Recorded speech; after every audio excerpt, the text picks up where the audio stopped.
his full title. Maybe he'll tell us about the whole bit more in a little bit, because there lies a story. John Mann was MP for Basset Law in Nottinghamshire from 2001 to 2019, and for most of that period was chair of the all-party parliamentary group against anti-Semitism. And then in 2019 stepped down as an MP and joined the House of Lords when he was appointed by Theresa May as the government's independent advisor on anti-Semitism, which is a role that he's had for just under 2 years, and in which capacity he works with the Anti-Semitism Policy Trust, trying to support us as a community, actually, and to deal with the virulent issue of anti-Semitism in our society. So I'm really grateful to John for joining us. He's on his wife's computer, so if you can't find him this evening, he's Joe White. So that's where you'll find John. So the plan for this evening is we're going to spend 20 minutes or so, probably, just hearing from Lord Mann, and then we'll have the opportunity to ask questions. With these online conversations, it can be a bit difficult to do the questions. So the easiest thing we've discovered through 15 months of doing this is, if you do have a particular question, if you can send it via chat to me, and then I will ask it on your behalf. That's the easiest way of doing this. We found it keeps the conversation moving more quickly than if we're trying to find people on the screen. And as ever, we will be done at 8 o'clock. This is a tight hour, so that we can get on with our evenings. So just to also warn you, it may not have come up on your screen, but if it did, you'll already have clicked OK. Just to warn you that this is also being live streamed. So just to let you know that. OK, to business. Lord Mann, John, well, how are we going to do this for the evening? What can I call you? Well, I mean, I insist my former constituents only call me my lord. My lord, okay. But they always ignore me. So John will have to do. Great.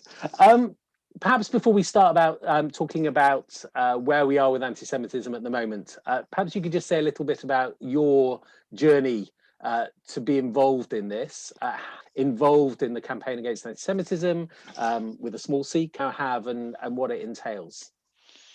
Oh, well, thank you first of all for this opportunity to meet with you, albeit in electronic fashion as opposed to face to face.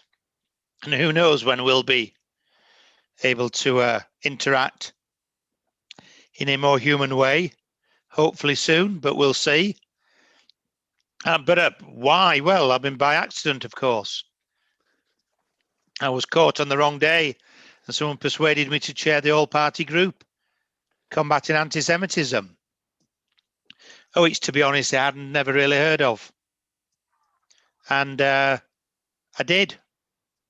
I agreed. And obviously some people felt I did a good job because they kept re-electing me. Certainly I was unable to get out of it once I'd got in. And also took on and set up the International Parliamentary Coalition, which has had, I think it's fair to say, I think it's accurate to say, has had quite an impact internationally. And I devised a technique that to me was fairly obvious, but no one else seemed to really have thought of, which is to strip out the party politics from it and to operate genuinely cross-party. Which means that, you know, you give good platforms to your political opponents, which isn't the done thing in the UK Parliament. Actual good platforms rather than pretend ones. And that model worked well, and it's been shared with other countries with some success. And the role you currently have? Sorry? And the role you currently have as independent advisor? And now I'm the independent advisor to government. So I give advice to government. I'm totally independent of government. They don't pay me. So I can say what I want, and I do. And my style is, as long as people are generally listening, I keep it private. And if they stop listening, I'll have to have a fight with them. And then they'll agree with me and get it right. So and obviously therefore I've been very, very busy in the 18 months I've been doing it. And I remain extremely busy at this moment doing it. And my aim is very simple, to try and get some practical, pragmatic changes that attempt to eliminate the scourge of anti-Semitism. Isolating the anti-Semites, making sure the law is good enough, empowering people wishing to challenge anti-Semitism, and taking on the most difficult battles myself to make sure that somebody is. So what is your assessment? You said you've been very busy and far busier than any of us would have wanted. What's your assessment of where we are in the UK at the moment with regards to anti-Semitism? And my assessment is that we don't know, and that's of big concern to me. We do know that the British people generally don't like anti-Semitism. The idea that there's millions of anti-Semites out there in Britain is fictitious. We know from the polling, but we also know from what happened at the general election. And the lesson of the general election, the key message from the general election, is what happened in West Bromwich and what happened in Derby, where George Galloway and Christopher Williamson were humiliated, lost their deposit, rejected entirely by the British people. And that can only be down to the fact that the British people unequivocally reject anti-Semitism. So overall, the position is, in my view, very healthy. However, what we don't know, and what we're loath to talk about, and we need to do far more work in finding out, is how deep the anti-Semitism in the Muslim community is. We know what it's like on the far right. It's still a problem. We know what it's like on the far left. I've done more than most in exposing that and challenging that. We know that's still a problem. We know we can beat both of those. What we don't know is how deep it is in the Muslim community. My instinct says it's not that widespread, and that it's primarily a small group of extremists. But I can't be certain in quantifying that. And those extremists have got more brazen and more outspoken. And so we need to take the fight to the extremists. But I think far more importantly, we need to engage the Muslim community. And I don't just mean the handful of people who turn up for faith discussions with other faith leaders. I mean the general mass of the Muslim population out there, in the larger populations in this country.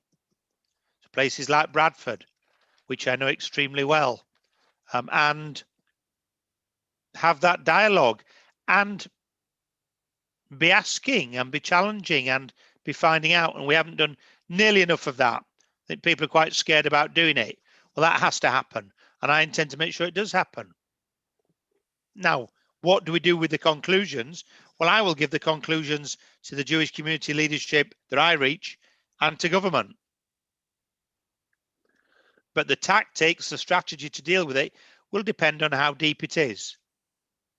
And I think that for the majority of Muslims in this country couldn't really give a damn. They're not really interested. But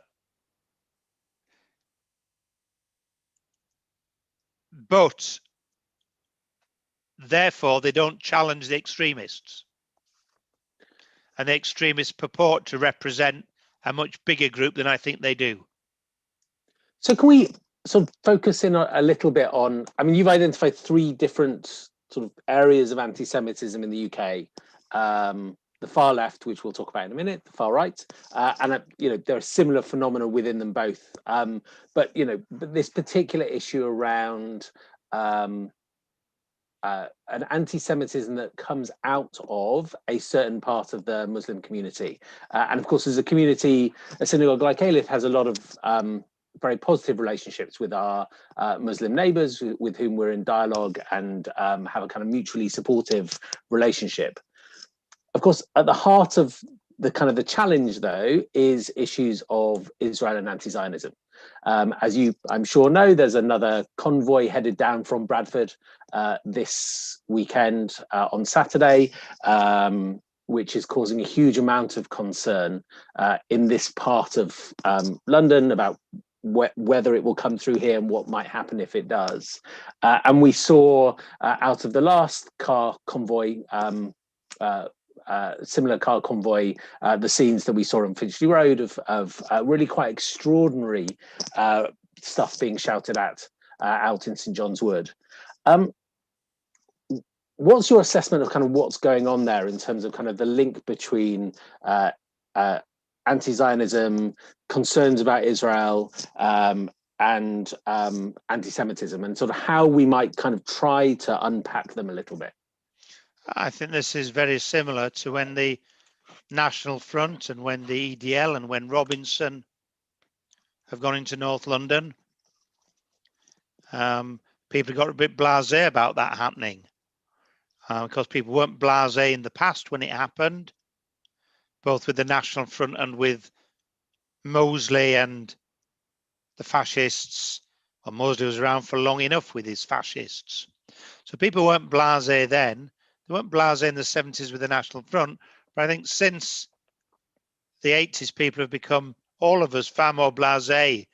And so Robinson and a handful of fascists turn up and people are irritated, but most people don't really notice it. Because this is new and it's well orchestrated to be spread on social media, it gets a bigger airing. I was struck by how few cars there were, was my reaction. I was struck by how well-to-do the cars were. So it was a BMW convoy. BMW has its own history of anti-Semitism. So I'm thinking I may need to speak to BMW about this. And there are reasons why they're all BMWs. So this is bravado to provoke a reaction. And I think, let me be more provocative in comparison. I think this is quite similar to the way some of the evangelicals who support Donald Trump in the US organize, where they put themselves out as being the, I suppose they'd use the term the martyrs, the heroes, very colourfully, very vividly, using modern media to good effect. And they try and do it to raise money, to build their power base. And I think there's a significant element of that going on with this small group. I think this is people trying to, establish themselves as important, feel important, but also get prestige, get money in behind them. So they're seen as great leaders. But there is a broader issue of the intertwining that we now see of concern about what's happening in Israel, particularly around Gaza, and anti-Semitism. As we saw in central London with the Free Palestine protests, at which some of the banners, some of the rhetoric, some of the tropes that we saw there were very clearly anti-Semitic. There was no question that they were anti-Semitic, as opposed to there being any ambiguity. So it feels like there is kind of more of a voice than a small group of people trying to build themselves up by coming down from Bradford, though, isn't there? No, I was talking about the convoy. Sure. There. The other demonstrations are, I think, larger than they've been for quite a long time. They have been large before. And they're happier to be anti-Semitic, the people there. It's become more acceptable to be overtly anti-Semitic. I don't think attitudes have changed. I think the fear of being seen to be anti-Semitic among some people has reduced. And yeah, that's a very, very worrying trend. What do you? I mean, have you got any sense from the work that you've done of what's going on there? Why is it no longer unacceptable to, to carry a banner in central London, or why is there a group of people in our society for whom it's no longer unacceptable to carry a banner in London with clearly anti-Semitic tropes on it? What's because I think it's almost inconceivable to us that should be the case. Yes, but I recall a very senior Jewish leader 15 years ago in the first meeting I had when I chaired the all-party group in Parliament, telling me there was no anti-Semitism in Britain. And my response was very straightforward. I very politely said, well, I move in different circles to you, and you're wrong. But it was hidden. It was not an acceptable racism, which it now it was feels hidden, like it might be. But don't forget there was no internet, of no social media then. There was internet just about. There's no social media, and so people weren't expressing publicly things that they previously expressed privately. And so that's the big difference. I don't think there has been an actual rise in the number of people holding anti-Semitic views in Britain. I think there's been an emboldening of some of those who are anti-Semitic, and I think there's a refusal to call it out, which I think is the biggest worrying trend of all, by others. And Israel, Palestinians is the excuse for that.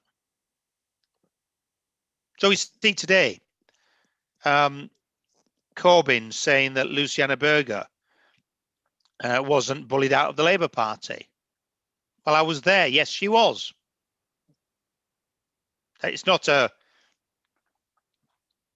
it comes to fact and history, it's not an argument. That's what happened. I witnessed it repeatedly. He's in denial. Now, he's just one example, but even now he's in denial. And I think that epitomizes what was there before. The remarks I got when I took over chairing the all-party group were deeply anti-Semitic from lots of people. Deeply. But they all resonated around Israel. And I've witnessed that, and I've seen that, and I've experienced that for 40 years. So it's not new. It's just coming to the surface more. So the question for the Jewish community is, in my view, not to panic and think there is a big growth. That would be a mistake to think that. But to think through what the response should be when it's now in your face, when it's out there, when it hits you, as opposed to, being in some golf club that you were never invited to join, which is how it used to be not that long ago. And that's the challenge. And I think the additional part of the challenge is we need to have a bulk of the ordinary Muslim community. I don't mean the intellectuals who are deeply embedded in everything British, in terms of, the rest of society, but are living somewhat more isolated, separate. We need to get the bulk of them to be understanding and more challenging and less accepting of the racism of the extremists. And that's a huge challenge and a difficult one. So before we sort of move into the question of sort of response, I suppose when you talk about that emboldening, I think what we've especially seen is an emboldening in the left.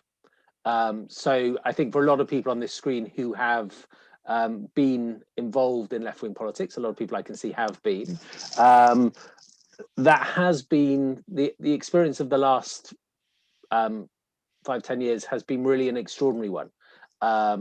The new acceptability of anti-Semitic tropes and anti-Semitic language in left-wing politics in this country. I suppose similarly, you would say it's always been there. It just wasn't brought to the surface. Can that really be true? I mean, it does feel like there has been an extraordinary shift from the experience of the Labour Party of the 90s. Yep. No. Well, that's you're wrong. It's Okay. always been there. Yeah, I've been there. I've experienced it in the 70s, in the 80s, in the 90s. It was there. It was virulent. It was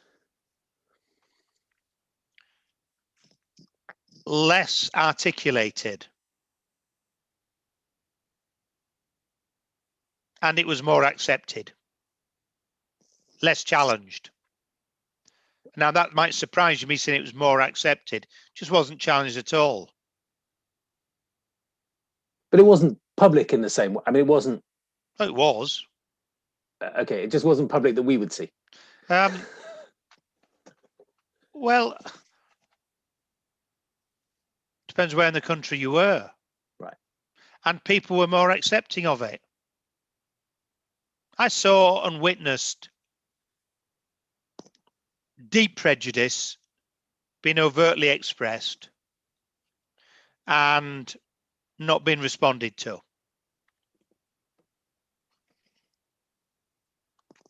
Now, there was a difference, because that would also be the case if you were black, if you're Asian, you were gay.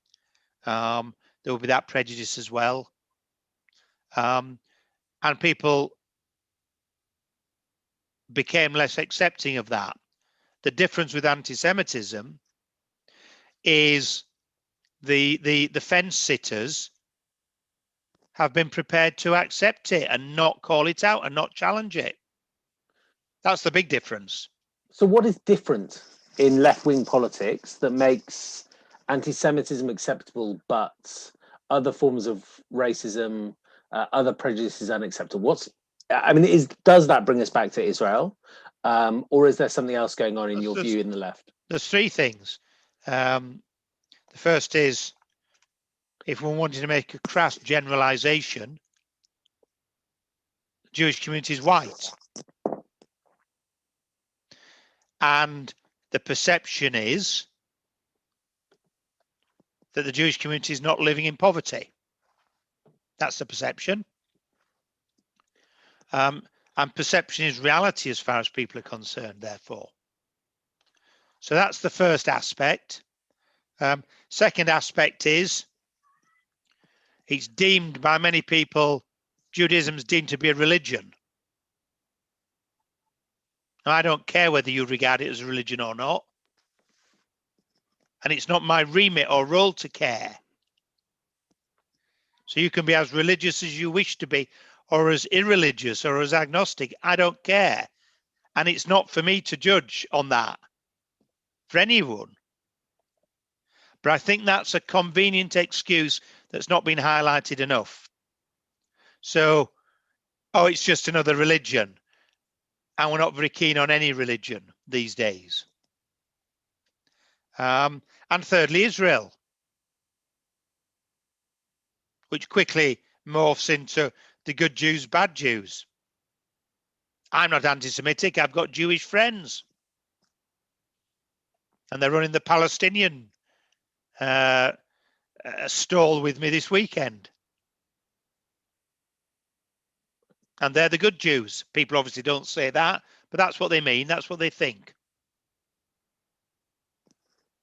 And that's not unique, but it's particularly problematic in this country, I think.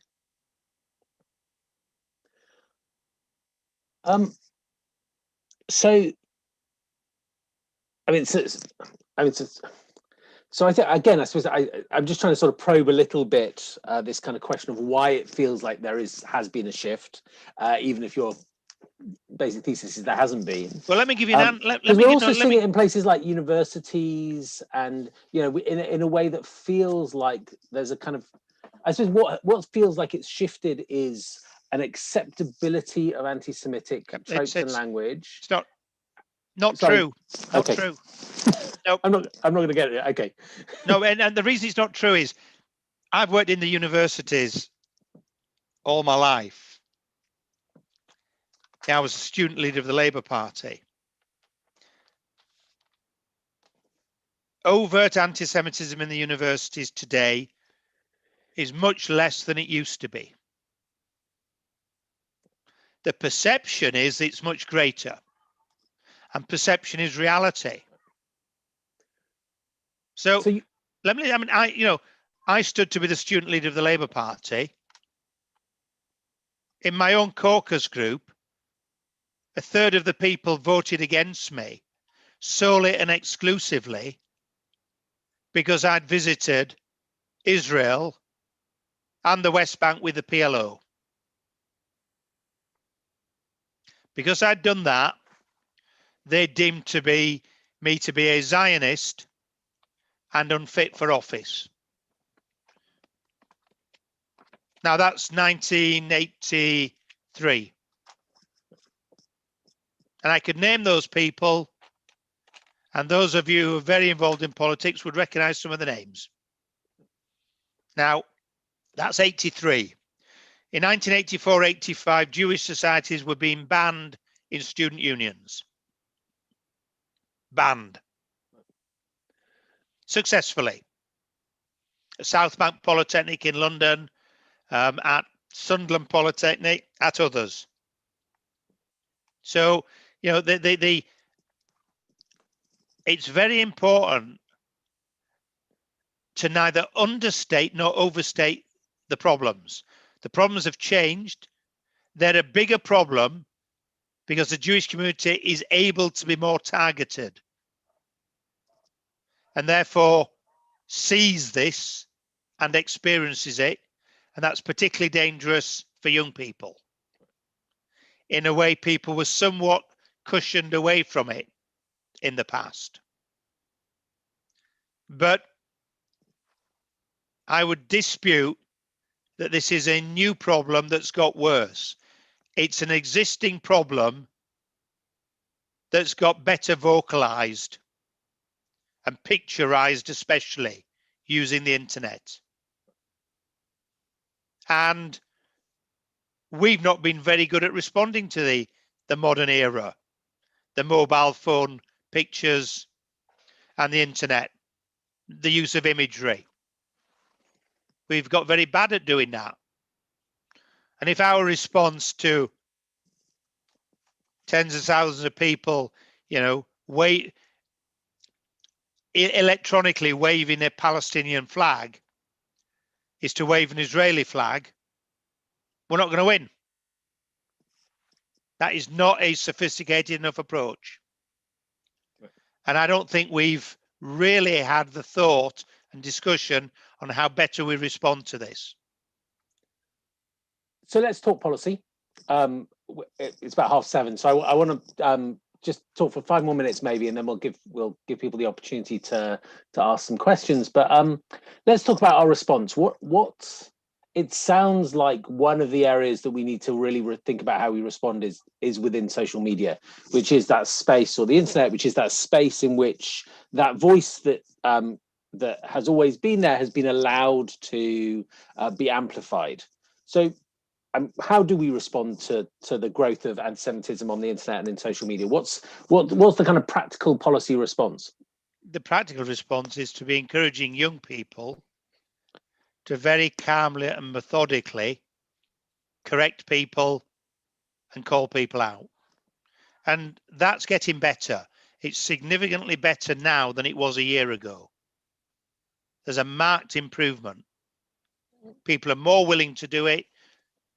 They're more emboldened to do it. I think they've seen the response of people, I would call it leadership, of people like Rachel Riley and Tracy Ann Oberman, David Baddiel. You know, highly prominent, lots of people, especially young people, see their stuff.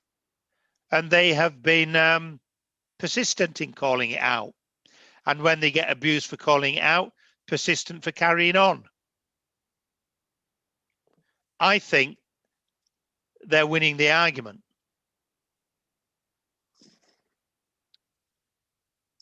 So I mean, are you also in favour of a kind of a broader legislative response? Oh, there needs to be online there needs to be better legislation to get some of to get some of the extremists off. By extremists, I mean the I call them the Billy No Mates, the people who spend their entire life on the internet spewing out abuse against people. What's remarkable, when you've had years of it, and I have, is how it's always the same people coming through. Keep waiting for lots of new people, and it's not. It's the same people constantly.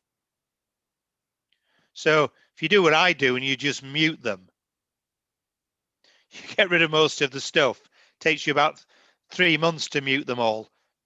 And then the amount of stuff you get goes down by 95%. It isn't new people coming in to start abusing you, and not many of them. So getting it in focus, being well organized, being somewhat hardened to it, and having good systems, we're very, very poor at doing that. And the social media companies could help us a lot. I'm not overly confident the laws will be changed strongly enough, but I should be doing my bit to make sure they are strong enough. So a lot of the filth is removed before it gets near anyone. So I was very struck by you released a report, or your office released a report last October about anti-Semitism in the anti-vaxxer movement, and the way in which some of those kind of classic conspiracy tropes have come back round again, or been sort of adapted to a new scenario, or a new kind of context. I mean, maybe you'll say a little bit about that for people on the screen, but also kind of, on a practical level, what's the response to that? Because certainly it feels shocking that stuff can be out there in such a bold way. But it is the same people.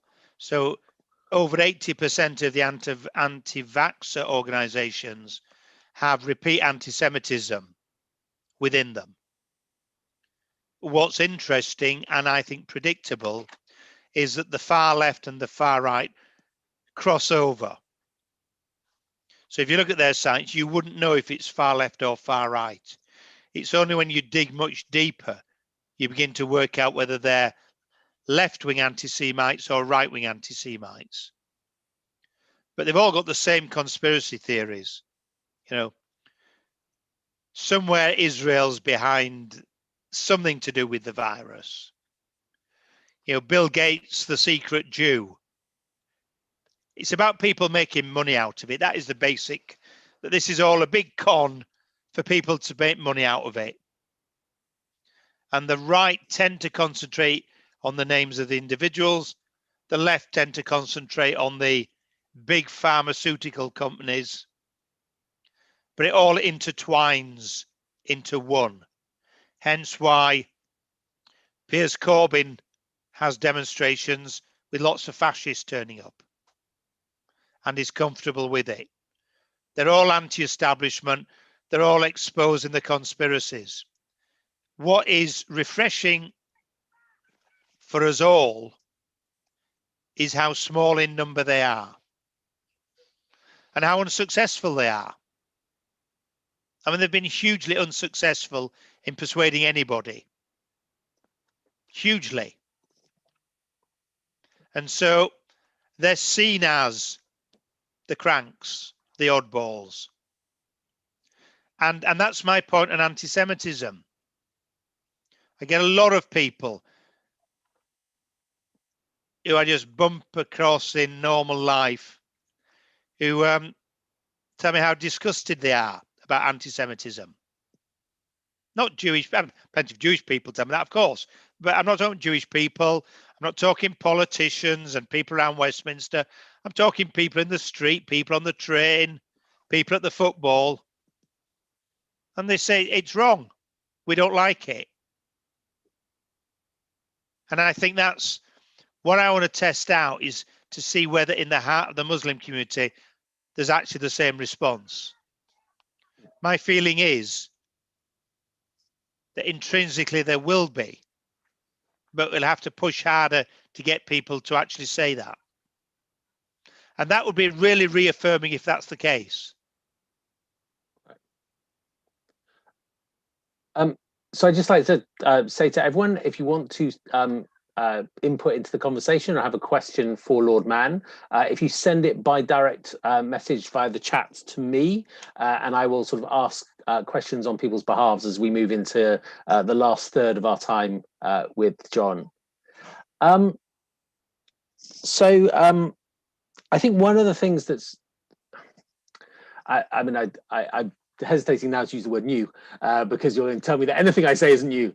But I think one of the things that I think has been difficult, or particularly difficult for the Jewish community, has been what's seen to be a diminishing of the experience of the Holocaust and the horror of the Holocaust, particularly on social media.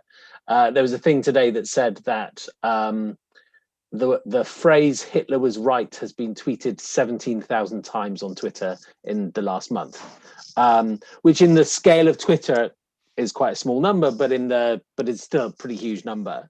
I mean,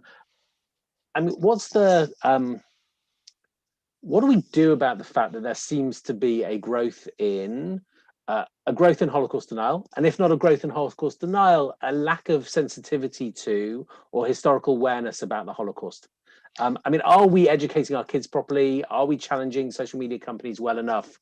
You know, what's our response to that? Because that feels like it's particularly painful for our community. No.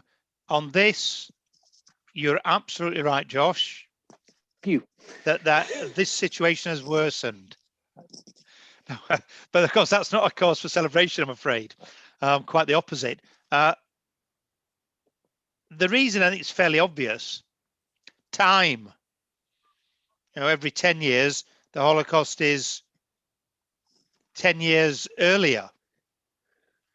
And time can be dangerous in terms of memory and history. And we haven't yet succeeded in establishing the Holocaust as history as firmly as we need to. And the only answer to that is effective education in every school. And I see that as part of my remit. What we provide in this country is not good enough. It's too patchy.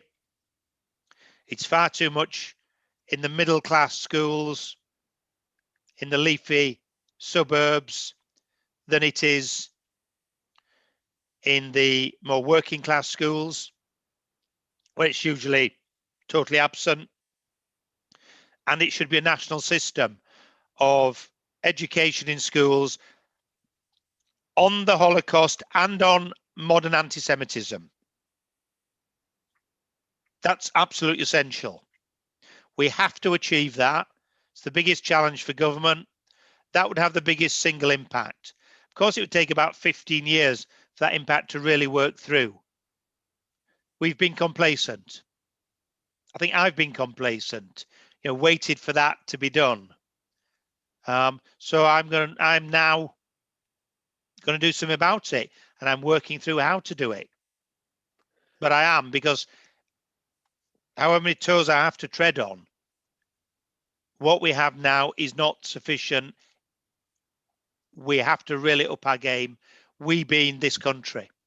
And that includes, therefore, this government or government, Department of Education, schools. And it's your, I mean, obviously you have much closer contact with government than any of us would do.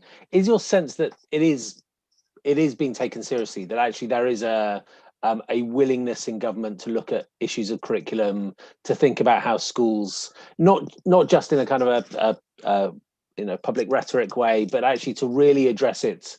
I mean, I know there are other things going on which take, and there's only a limited bandwidth, but is your sense that when you say this to government, it's well received?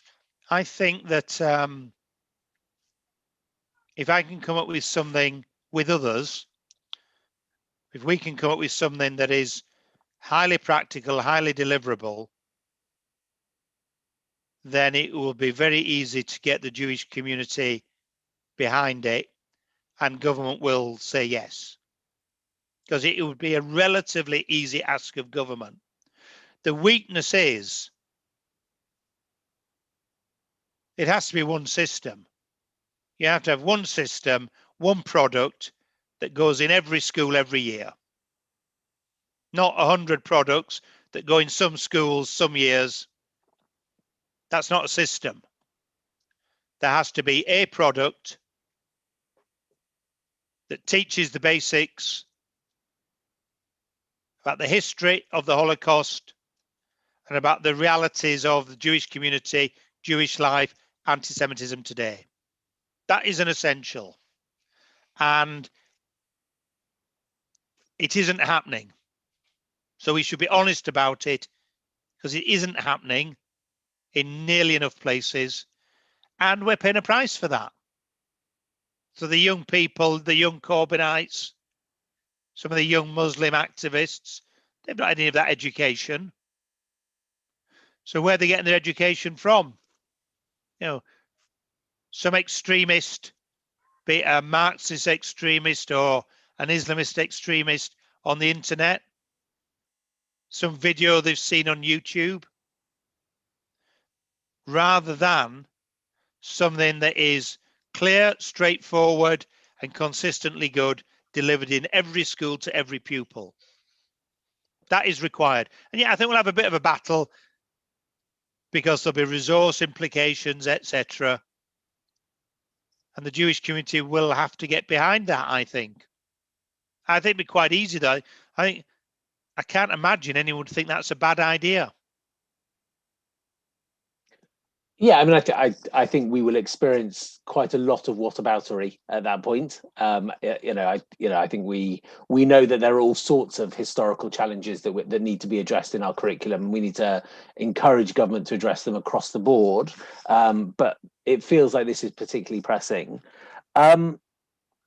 So can we kind of go, having spoken a little bit about schools, which clearly feels very pressing, into universities? How do we respond to universities? I know that slowly but surely the IRA definition is being adopted in universities, but there are still universities which are against it. I mean, Are there? Are there not? Are there?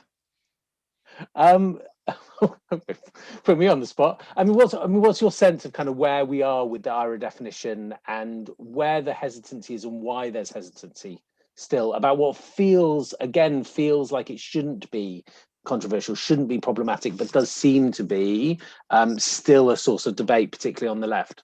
Well, let me give you some good news then.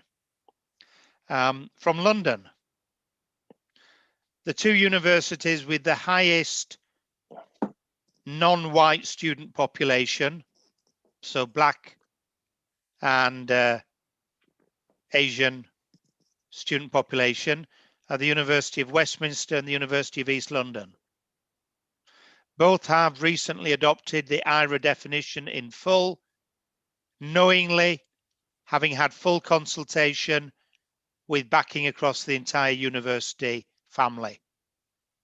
And they know what they've adopted. And it's not a tick box exercise for either of them. The University of Middlesex, an easier ask for them because it's got a Jewish community around it. So it's better engaged, it's got more Jewish students, has done the same thing. We're currently, the last one I announced yesterday was the University of Bradford. There are not many Jewish students who identify as Jewish students at the University of Bradford. University of Bradford has this week adopted the IRA definition. There's 133 universities in the UK. I would be disappointed if by August I didn't have 120 having adopted. Right. And those which where there is reluctance, what's the source of the reluctance? What's going on there? Because again, I think, you know, some of this What's the source of the, well, I only know of 3 that seem to be reluctant. One of them's led by someone who's got a Jewish grandmother. The second one's led by someone who's got a Jewish grandmother. And the third one, I can't fathom out exactly why. So you can make your own judgments on that. But there are only 3 who are, at the moment, in the entirety of the country, adamantly holding out. And I know that none of the 3 has consulted within their university at all. So 3 out of 133. Some stage I'll name them. We'll have a proper battle publicly. Which, to be honest, I'll relish and I'll win. And where it has been adopted, do you see an impact of that? So do you then see that it actually really impacts on the way that the universities think about and talk about? I've got a couple of big universities to go back to and really sort out. Two of them, perhaps 3. I dealt with one today and sorted them out, very big university. They need to understand it to use it effectively. It's about empowering Jewish students. So let me quote the University of Westminster. That used to be Polytechnic Central London. Far left hotbed. I don't know, perhaps some of you were the hotheads in there in your time, I don't know. But you know, it was a centre of radicalism for a long time. They said to me, they've adopted it because a Jewish student is entitled to be a Zionist without any hassle, any impediment, with total freedom in their university, even though there may only be a few such Jewish students going there. That was their right as a student, and they were going to ensure they got that right. Now that's music to my ears, because that's people understanding what this is about. And, you know, I did a lot of work with ensuring the Biden administration both understood it and adopted it, and they have. And when they did their announcement on adopting it, the first example they gave was English football. So, you know, not everything, while we've had problems, while we've got these absurd, expensive car convoys, trying to intimidate, while we've got a failure to challenge anti-Semitic stuff online and banners, etc., there's also good stuff going on at the same time. And this is part of the good stuff. I'm increasingly confident in the universities, and the universities who want to hold out are going to get a battle like they've never had a battle before, because we are picking the terrain of the battle. That's the beauty of having a definition. Definitions are never perfect. Look, anyone could have written a better definition. We always think that in life. So naturally, I think I could have written a slightly better definition, but that's not the point. The definition is practically it works, it does the job, it empowers Jewish students. And everywhere where I've been in the arguments, it's been easy to win them. Easy. So that's also should be quite, empowering for everybody. We're not losing this battle. So the place where it feels like, and again, you may tell me I'm wrong, where it feels like there is greatest hesitancy, both with the ARA definition, but more broadly with kind of acknowledging the challenge of anti-Semitism, is in the left of your old party. I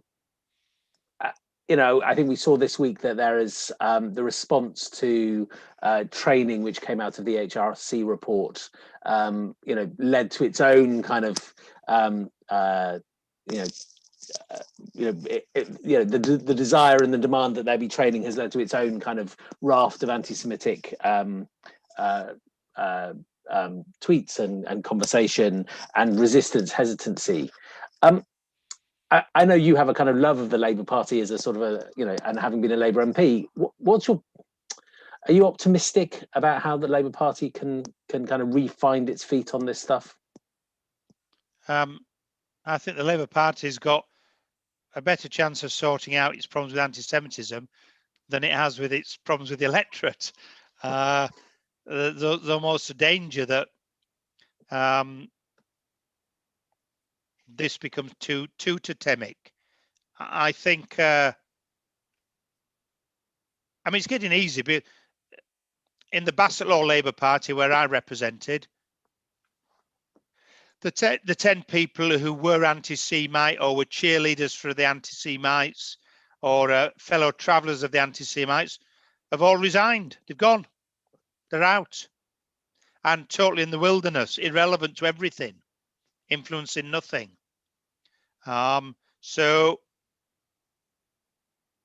I'm very optimistic the Labour Party will sort its problems out.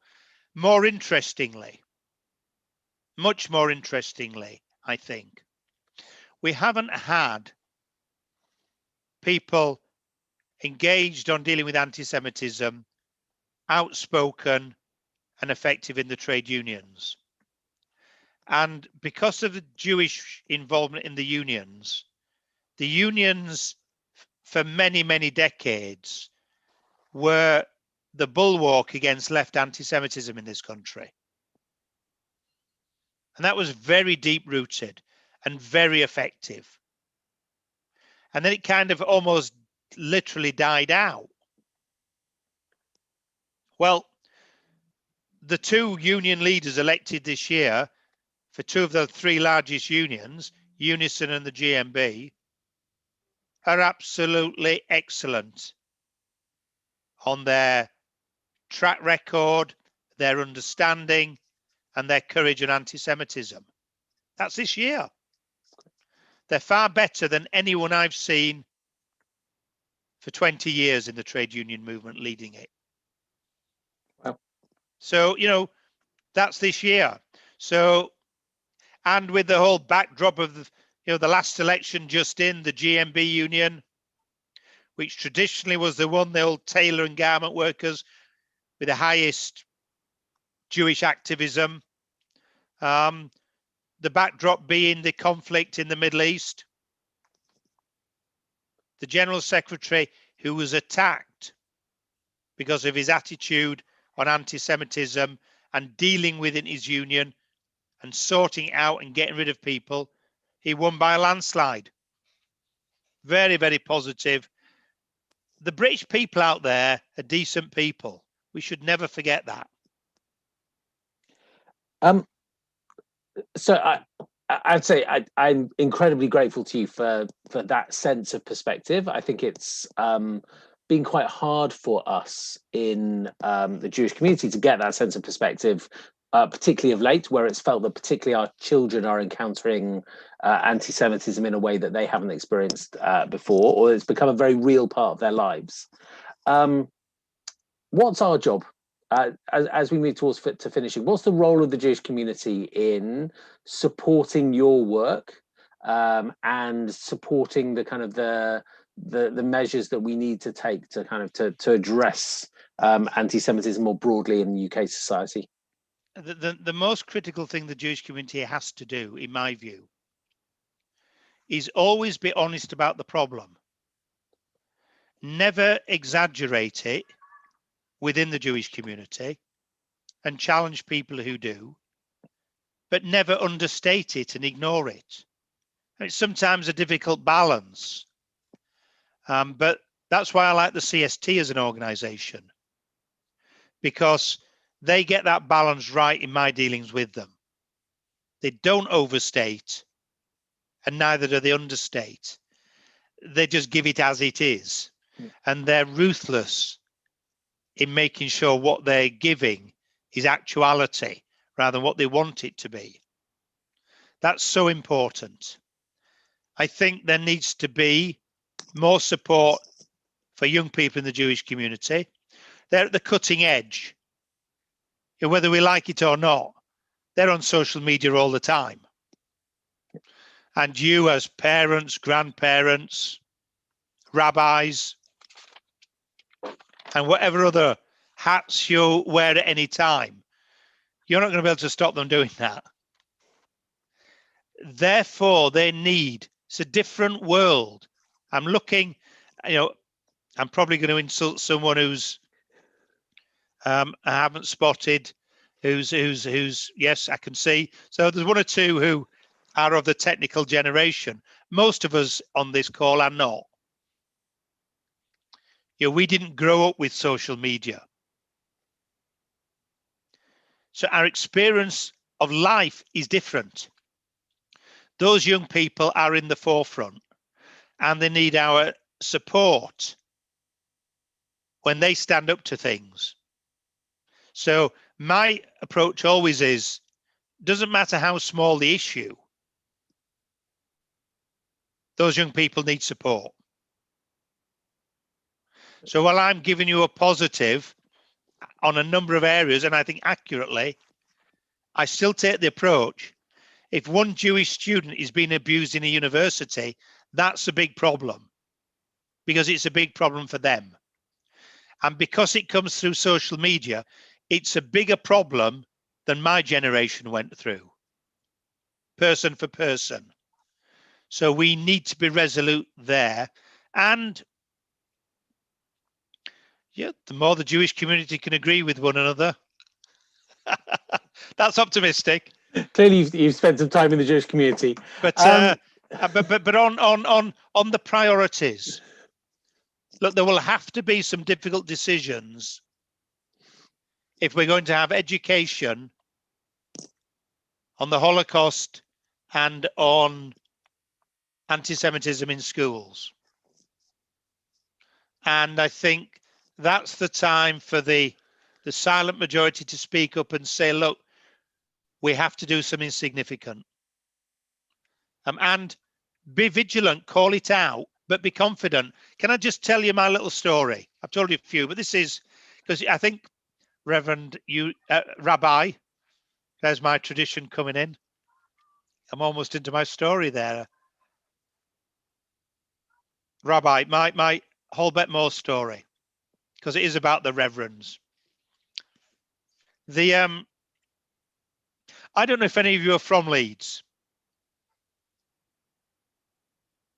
There's some, or if you've ever even been there. But I bet you've never been to Holbeck Moor in Leeds. There's no reason why you would go. It's the poorest part of Leeds. It's always been the poorest part of Leeds. I'm doing something about that now. It's the managed red light district. 2 of the 7/7 bombers lived around Holbeck Moor. It's the poorest housing. It's always been the poorest housing. My family comes from there, down generation after generation after generation. And in 1936, the critical moment for fascism in our country was when Molesley attempted to get the working class behind him. And what he did, this is 2 weeks before Cable Street. I mean, literally 2 weeks, 14 days before Cable Street. He went to Leeds. And his aim was in Leeds to get the working class behind him. And then to march on to London and build his fascist movement with large mass numbers. And he thought he would work in Leeds because he went to the poorest, most industrial part of Leeds. And 1,000 fascists turned up, presuming that the working classes would march with them. And 30,000 local people turned out. There was no Communist Party, there were no journalists, there was no film crew, there were no painters or authors. In fact, there was no middle class there at all. There were 1,000 fascists and 30,000 local people. Some say 50,000, but I'm being moderate, 30,000. Some of them were my family. The local people did two things. They sang the red flag. And the reason they sang the red flag is every single one of them had been to the Church of England Sunday schools, which in that area taught the red flag as part of the singing lessons on a Sunday morning at Sunday school, and had done for 50 years. They sang the red flag and then they physically removed the fascists from Leeds. And the next day they went back to work. The next day was a Monday, they went back to work. There wasn't a single book written on it. There wasn't a single film or play written about it. There isn't a single plaque about it. And the only reason we know anything about it is anecdotally, a few people just mentioned that they'd been there when Mosley'd been there. And I've put together the picture of what happened, and I now know what happened. That's what normal people do. Fascists turn up in their area, they get rid of them, then they carry on their normal life. And that is the most reaffirming part of our history that I've ever seen. Decent, ordinary people simply get up, remove the fascists, and then go back to work. And that, to me, that's what stopped fascism in this country. Mosley was broken and beaten then, physically broken and beaten as well, but spiritually so. And it gives a message for me to give to you. Tiny bits of action have disproportionate positive impact. And you don't even realize how big the impact is. Every time one of us takes a small bit of action against anti-Semitism, however brave we need to be, or however simple it is to do it, depends on the situation, that has a disproportionate positive impact. And the only danger is if we leave it to somebody else. So my plea to you is just do your little bit, no more than that, but always do your little bit. If we all do our little bit, we win. John, thank you. We've reached our time. I'm incredibly grateful to you for giving us an hour and a bit of your evening, and for the very positive message that you've given to us. I think I want to express a broader gratitude to you as well. You know, any community needs allies, and we know that in you we have one. But also I know that by taking on the fights that you take on, you also have to deal with quite a lot of challenge and abuse for yourself. Anyone who's gone on social media and has seen what you also have to take on as well. And I think it's important for you to know that we are grateful for that. Thank you so much for being with us this evening. Thank you to everyone for joining us. I'm sorry I didn't get to ask everyone's questions, but John, thank you so much. And I wish everyone good evening. Thanks a lot. Thank you. Bye. Thank you.